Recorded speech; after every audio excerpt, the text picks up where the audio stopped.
Hello, welcome back to my refrigerator and the fridge magnets. Today, I'm going to choose the letter U with the sound and the letter N with the sound N. Together, we get un.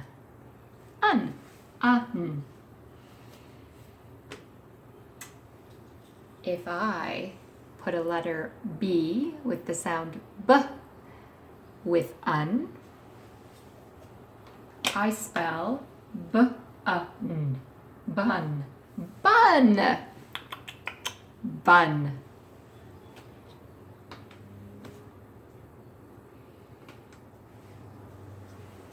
I'm going to put a letter R with un.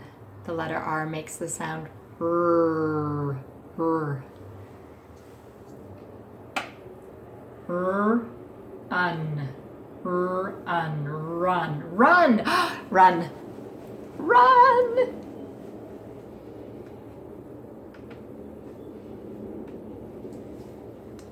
Here's letter F. It makes the sound f.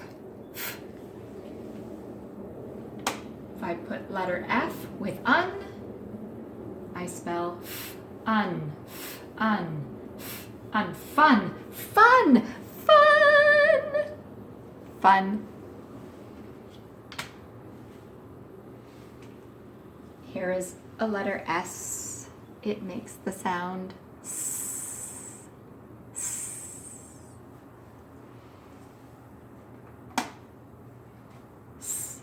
Un.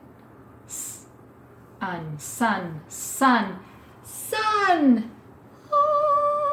sun, sun.